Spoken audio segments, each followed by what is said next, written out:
Hello my friends, मेरा नाम मोहम्मद नवीद है और मैं आपको आज इस लेक्चर में एडोबी फोटोशॉप के अंदर जो इमेज मेन्यू है उसके अंदर डेफिनेटली ऑटो टून से पढ़ाना शुरू करूँगा। अगर हम बात करें ये तीनों ऑटो की, तो उसका मतलब ये है कि खुद काम करते हैं। यानी कि अगर हमारे पास कोई पिक्चर है, अब मुझे क्या करना है, अब उसका कलर को खुद चेंज नहीं करना। मैंने क्या करना, मुझे करना है कि फ़ोटोशॉप काम देना है, यानी मैं चाहता हूँ फ़ोटोशॉप खुद काम करे। तो मैं क्या करूँगा, मैं इमेज में आके डेफिनेट इन तीनों का इस्तेमाल करूँगा। अब अगर मुझे इस डेफिनेट पिक्चर के कलर को चेंज करना है, ऑटो के तरीके चेंज करना है, यानी कि मुझे आपको पता है एडजस्टमेंट में जाके हम लोग बहुत सारी चीज़ों खुद कर सकते हैं। मगर अगर मैं खुद करना नहीं चाहता तो मैं ऑटो कलर पे क्लिक कर दूंगा। तो बेसिकली वो क्या करेगा, अपने तरीके से वो क्या करते हैं, हमारे पिक्चर कलर को सही कर देगा। इसी तरह से अगर इसके कॉन्ट्रास्ट को सही करना हो, इसकी टोन को सही करना हो, डेफिनेट कर सकता हूँ। समझ आए आपको? तो आम अल्फाज में ये कर सकते हैं, बेसिकली ऑटोमेटिकली खुद ब खुद काम करेगा। समझ आए आपको? उसके बाद हमारे पास है इमेज साइज़, यानी कि आप देख सकते हैं मेरे पास यहाँ पे इमेज है। तो अगर मैं यहाँ पे एडिट में आता हूँ और फ्री ट्रांसफॉर्म का इस्तेमाल करता हूँ, तो जब मैं फ्री ट्रांसफॉर्म का इस्तेमाल करूँगा तो क्या होगा कि हमारे पास इस तरह से डेफिनेटली बाउंडिंग बॉक्स आ जाएगा, जिसका मतलब ये है कि मैं इसकी हाइट वेट जो भी चेंज करना चाहूँ यहाँ पे चेंज कर सकता हूँ। तो बेसिकली अगर मैं यहाँ पे चेंज कर रहा हूँ, देखिए मैं इस तरह से भी पिक्चर के साइज़ को चेंज कर सकता हूँ, या अगर मैं इमेज के अंदर जाऊँ और अगर मैं इमेज साइज़ के अंदर चले जाऊँ तब भी यहाँ पे कर सकता हूँ। तो बेसिकली अगर मुझे हाइट और वेट को चेंज करना है, डेफिनेटली यहाँ पे देखिए बता भी प्रीव्यू दिखा रहा है, तो डेफिनेटली इंचेस का चेंज करना है, पिक्सल्स का चेंज करना है, डेफिनेटली मैं यहाँ पे चेंज कर सकता हूँ। उसके बाद ओके कर दूंगा। आप जैसे मेरे पास पिक्चर का साइज़ छोटा हो गया। समझ आए आपको? तो अगर हमें इस पिक्चर का साइज़ को चेंज करना है तो हम कहाँ जाएंगे, हम इमेज में जाएंगे और हम इमेज साइज़ में जाएंगे और यहाँ पे हम इसका साइज़ को चेंज कर देंगे। उसके बाद हमारे पास है कैनवस साइज़। ये क्या है, इसमें लोग कंफ्यूज हो जाते हैं। देखिए कैनवस साइज़ यानी कि इसका बैकग्राउंड, जैसे कि मिसाल लेते हैं, यहाँ पे आता हूँ और मैं इसके विड्थ को थोड़ा सा बढ़ा देता हूँ। सही देख रहे हैं, तो हमारे पास दोनों विड्थ को बढ़ा देते हैं हम लोग और ये काफ़ी ओके करते हैं। और मैं तो जूम आउट करूँगा और कुछ ज़्यादा ही मैंने बढ़ा दिया, ये देखिए। तो बेसिकली आप देख सकते हैं मेरी पिक्चर का साइज़ को कुछ भी नहीं हुआ, मगर जिस पे पिक्चर थी यानी कि इसका बैकग्राउंड जो था वो बेसिकली उसका साइज़ छोटा बड़ा हो गया। समझ आया आपको? तो बेसिकली इसको कहते हैं कैनवस साइज़। तो अगर आपको अपने पिक्चर का साइज़ को बड़ा नहीं करना, मगर डेफिनेट इस बैकग्राउंड को बड़ा करना है, डेफिनेट आप कर सकते हैं। अब आप बड़ा क्यों करना चाहेंगे? बहुत सारे रीज़न है। ये रीज़न भी हो सकता है कि भाई फॉर एग्जांपल अगर आप एक और पिक्चर यहाँ पे लाना चाह रहे हैं, अगर आपको और जगह चाहिए, डेफिनेट आप ये कर सकते हैं। समझ आया आपको? तो कैनवस में जाएंगे तो आप कर सकते हैं। तो मैं कंट्रोल जेड कर दूंगा, तो मैं पीछे आ जाऊँ। डेफिनेटली ये पिक्चर मेरे काफ़ी है, सही है, तो उसको तो हम थोड़ा जूम कर लेंगे। उसके बाद हमारे पास है डेफिनेटली ऑप्शन का नाम है इमेज रोटेशन, यानी कि अगर मैं इस इमेज को 180 डिग्री रोटेट करना चाहूँ, देखिए रोटेट कर लिया।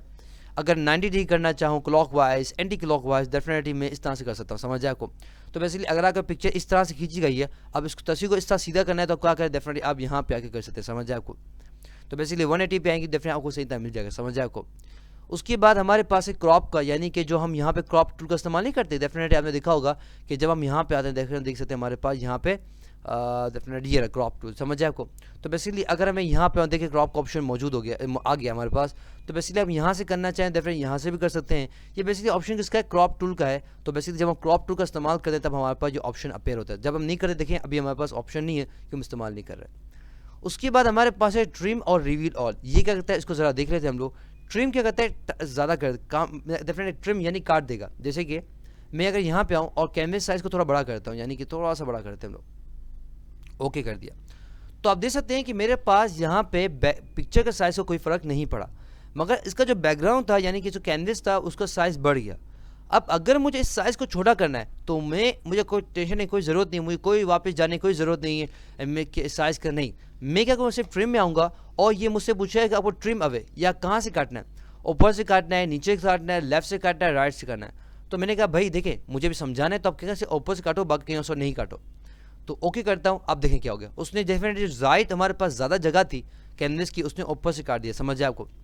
अब मैं कंट्रोल सेट करूँगा, वापस जाऊँगा और मैं यहाँ पे ट्रिम में जाऊँगा और मैं कहूँगा भाई देखिए अब मुझे नीचे से काट दो, तो मैं नीचे से काटूंगा। अब देखिए नीचे से इसने काट दिया। समझ जाए आपको? तो बेसिकली वो पिक्चर को नहीं काट रहा है, वो क्या कर रहा है, बेसिकली जो हमारे पास कैनवस यानी कि जो इसका बैकग्राउंड जो आप देख रहे हैं उसको काट रहा है। तो बेसिकली जितनी मैं पिक्चर है उसके मुताबिक वो लेकर आ रहा है। तो अगर मैं यहाँ पे आता हूँ और मैं कहता हूँ कि भाई ट्रिम, और मैं कहता हूँ भाई सबसे हर जगह काट दो और इसको क्लिक कर दो, अब देखें तो बेसिकली हमारे पास जो कैनवस की ज़्यादा साइज़ थी वो चली गई। समझ जाए आपको? तो ट्रिम का काम ये है। उसके बाद हमारे पास है रिवील ऑल। रिवील ऑल क्या करता है, फॉर एग्जांपल अगर मैं टेक्स्ट टूल का इस्तेमाल करता हूँ, फॉर एग्जांपल मैं नवीद लिखता हूँ, तो डेफिनेटली मैंने आप देख सकते हैं कि क्योंकि टेक्स्ट का साइज़ बहुत बड़ा है और आप देख सकते हैं सिर्फ एन ही आ रहा है, बाकी हमारे पास कोई चीज़ नहीं आ रही, बाकी जो एन ए है वो नज़र नहीं आ रहा। तो अब उसको दिखाने के लिए मैं क्या करूँगा, मैं इमेज में जाऊँगा और मैं कर दूँगा रिवील ऑल। ये देखिए, तो उसने क्या कर दिया, मैं जूम कर देखिए, उसने क्या कर दिया, उसने जो चीज़ नज़र नहीं आई थी उसको दिखा दिया। रिवील का मतलब होता है दिखाना, समझ आया आपको, यानी जो छुपी हुई चीज़ को दिखाना, समझ आया आपको। तो बेसिकली आसान अल्फाज में ये कहते हैं शो कर दिया, यानी कि पहले हमारे पास पिक्चर के कंट्रोल एड जेड करता हूँ, मैं पीछे आता हूँ तो जूम करता हूँ, तो आप देख सकते हैं मेरे पास यहाँ पे पिक्चर थी और पिक्चर के अंदर जो मैंने एन लिखा था डेफिनेटली NAVEED वो नज़र नहीं आ रही, यहाँ पे आ रहा है, यहाँ पे नज़र आ रहा है, देखिए इस यहाँ पे आ रहा है, राइट साइड पे आ रहा है। अगर मुझे इसको दिखाना है तो मैं क्या करूँगा, मैं रिवील ऑल में चले जाऊँगा और थोड़ा सा जूम आउट कर दिया, देखिए। तो आप देख सकते हैं मेरे पास यहाँ पिक्चर है और डेफिनेट इसने पिक्चर डेफिनेट जो जितनी चीज़ थी उसने सबको दिखा दिया, समझ जाए आपको। तो बेसिकली ये किसका काम है, ये हमारा कहाँ जाएंगे हम, रिवील में जाएंगे तो हम रिवील ऑल में दिखा देगा। उसके बाद हमारे पास है डुप्लीकेट। तो डेफिनेटली अगर हमें डुप्लीकेट को पिक्चर करना हो डेफिनेटली हम कर सकते हैं, समझ आए आपको। तो ये मैं सोच रहा हूँ कि डुप्लीकेट से लेकर आखिर तक मैं आपको अगले लेक्चर पढ़ा दूंगा। सो टिल देन अल्लाह हाफिज़। उम्मीद करता हूँ आपको अच्छी तरीके से समझा सका, कोई गलती हो गई तो माफ़ी चाहता हूँ और डेफिनेटली अगर आपको अच्छा लगे तो लाइक करें और शेयर करें। तो अल्लाह हाफिज़, हमारे आपसे अगले लेक्चर मुलाकात होगी। टिल देन अल्लाह हाफिज़।